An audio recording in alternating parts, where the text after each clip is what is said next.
নমস্কার বন্ধুরা, নবদিগন্ত চ্যানেলের পক্ষ থেকে আপনাদের সকলকে জানাই স্বাগতম। তো বন্ধুরা, এই মুহূর্তে আমি আপনাদেরকে নতুন একটি আপডেট শেয়ার করতে চলেছি এই ভিডিওর মাধ্যমে। তো এখন আমি আপনাদেরকে যে আপডেটটি মূলত শেয়ার করতে চলেছি সেটি হচ্ছে 2014 টেট পাস নট ইনক্লুডেড ক্যান্ডিডেটদের জন্য এখনও কিন্তু প্রায় 4,754টি ভ্যাকান্সি 16,500 রিক্রুটমেন্টের পর্ষদেরকে হাতে রয়েছে। তো এই 4,754টি ভ্যাকান্সি কোথা থেকে উঠে আসছে আপনাদের সাথে কিন্তু এই ভিডিওর মাধ্যমে আমি বিস্তারিত আলোচনা করতে চলেছি। তো আপনারা এই ভিডিওটি সম্পূর্ণ দেখতে থাকুন বিস্তারিত জানতে।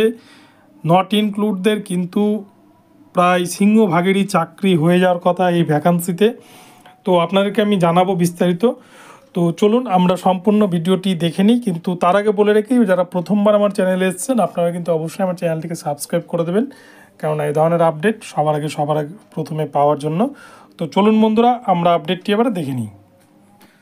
তো বন্ধুরা, প্রসঙ্গত বলে রাখা ভালো, 2014 সালের যে প্রাইমারি টেট পরীক্ষা হয়েছিল সেই টেট পরীক্ষা থেকে কিন্তু প্রাথমিক শিক্ষা পর্ষদ মোট 3টি ধাপে নিয়োগ এখন পর্যন্ত সম্পন্ন করেছে।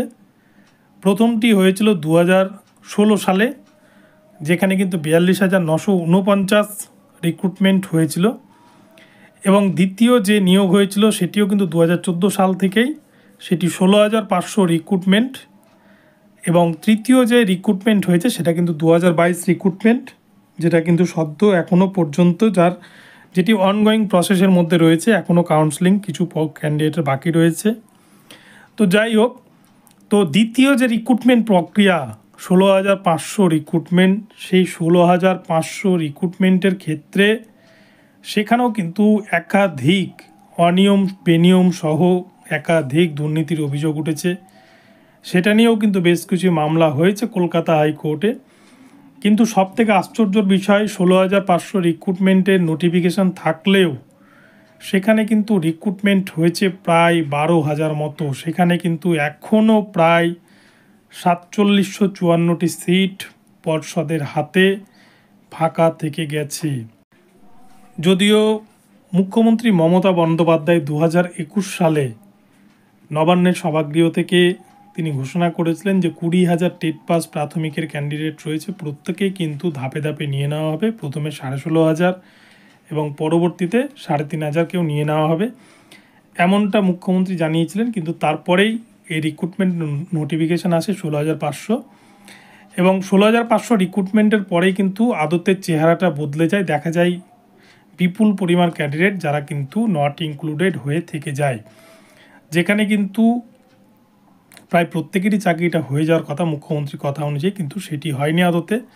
এবং সবথেকে আশ্চর্যের বিষয়, পর্ষদ যে 16,500 নোটিফিকেশান জারি করেছিল যে ভ্যাকান্সির এগেনস্টে, সেই ভ্যাকান্সিটাই তারা কিন্তু পূরণ করেনি। যে ভ্যাকান্সির মধ্যে সিংহভাগ ভ্যাকান্সি নিয়োগ হয়েছে, কিন্তু 4,000 মতো ভ্যাকান্সি কিন্তু এখনও 3929 মামলা আকারে সুপ্রিম কোর্টে পেন্ডিং অবস্থায় রয়েছে, বিচারাধীন অবস্থায় রয়েছে।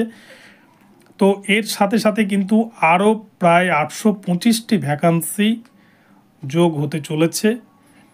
কেননা আপনারা যদি 42,949-এর দিকে তাকান, 42,949 যে নিয়োগ হয়েছে সেটা নিয়েও কিন্তু এখনও কলকাতা হাইকোর্ট নিয়োগের 7 বছর পরেও কলকাতা হাইকোর্ট চত্বর কিন্তু গরম হচ্ছে, এবং প্রতিদিনই নতুন নতুন মামলা প্রাথমিক শিক্ষা পর্ষদকে বিভিন্নভাবে কিন্তু বিধ্বস্ত করছে। ঠিক সেরকমই 5% মামলা 42,949-এ, সেই 5% মামলায় প্রতিদিনই কিন্তু কলকাতা হাইকোর্টে প্রাথমিক শিক্ষা পর্ষদকে নাকানি চুবানি খেতে হচ্ছে। এবং এই নিয়ে হয়তো এপ্রিল মাসের যে শুনানি রয়েছে এই 5% মামলার, তখনই হয়তো এই দিনই মামলার একটা ভালো দিক বা ফাইনাল জাজমেন্ট হয়তো হতে পারে। তো ঠিক সেরকমই আপনারা যদি পূর্বের একটু ইতিহাস ঘেটে দেখেন, 16,500 রিক্রুটমেন্টেও কিন্তু 42,949-এর মতো প্রাইমারি বোর্ড কোনো 5% প্যানেল দেয়নি। তো 16,500 রিক্রুটমেন্টের 5% ওয়েটিং প্যানেল তৈরি করলে কিন্তু সেখানে 825 জন ক্যান্ডিডেটের প্যানেলে নাম থাকার কথা, আপনারা 2022 রিক্রুটমেন্টের প্যানেল দেখেছেন, যেখানে কিন্তু 11,758 নোটিফিকেশান থাকলেও 9,533 জনের নাম এসছে মেধা তালিকায় 5% অ্যাডিশনাল সহ। এটা কিন্তু সংবিধানের 6/8 মোতাবেক রুলস, এবং যে রুলস অনুযায়ী কিন্তু এই ওয়েটিং লিস্ট বা 5% ওয়েটিং প্যানেল তৈরি করতে হয় যে কোনো রিক্রুটমেন্টের ক্ষেত্রে। আর এবারে গৌতম পাল মহাশয় যে প্যানেলটি তৈরি করছেন, তিনি কিন্তু সম্পূর্ণ নিয়মকানুন মেনেই সেটিকে তৈরি করেছেন, যার জন্য কিন্তু সেইভাবে আমরা কোনো প্যানেলের উপরে সেইভাবে কোনো কেস দেখতে পাইনি। তো 16,500 রিক্রুটমেন্টে তো 3,929টি ভ্যাকান্সি রয়েছেই। অপরদিকে যদি আরও 825টি সিট 5% ওয়েটিং মামলার মাধ্যমে বেরিয়ে আসে, তাহলে কিন্তু সেখানে 4,754টি সিট টোটাল নট ইনক্লুডদের খাতায় যোগ হবে। এবং এই 4,754 সিটে কিন্তু আর কেউ নিয়োগ পাবে না, তারাই নিয়োগ পাবে যারা 16,500 রিক্রুটমেন্টে অলরেডি ইন্টারভিউ দিয়েছিলেন। যাদের ইন্টারভিউ কল লেটার রয়েছে তারাই কিন্তু এই 4,754 সিটের দাবিদার, বা তারাই কিন্তু ক্লেম করতে পারবেন। যদিও প্রাইমারি বোর্ড 16,500 সমস্ত ভ্যাকান্সিকে বা সমস্ত যে গল্প আছে সবটাকেই কিন্তু তারা চেপে দিতে চায়, কেননা সেখানেও পর্ষদ সভাপতি ছিলেন মানিক ভট্টাচার্য, তিনি সেখানেও কিন্তু বিপুল পরিমাণ দুর্নীতি করেছেন। আর সেই দুর্নীতির জন্য সেখানেও কিন্তু প্যানেল প্রকাশ হয় নিয়োগ হওয়ার ঠিক 3 থেকে 4 মাস পর। সেখানে কিন্তু শুধু নামের তালিকা দেওয়া হয়, ব্রেকআপ মেরিট লিস্ট যেটা দেওয়া উচিত প্রতিটা চাকরি প্রার্থীদের বা প্রতিটা রিক্রুটমেন্টের ক্ষেত্রে। যেমন আমরা 2022-এর 9,533-এর যে সম্পূর্ণ প্যানেল লিস্ট দেখেছি ব্রেকআপ মেরিট সহ, সেরকম কিন্তু কোনো রকম লিস্ট 16,500 ক্ষেত্রে 2020 সালে যখন রিক্রুটমেন্ট হয় তখন কিন্তু পাবলিশ করেনি প্রাইমারি বোর্ড। যদিও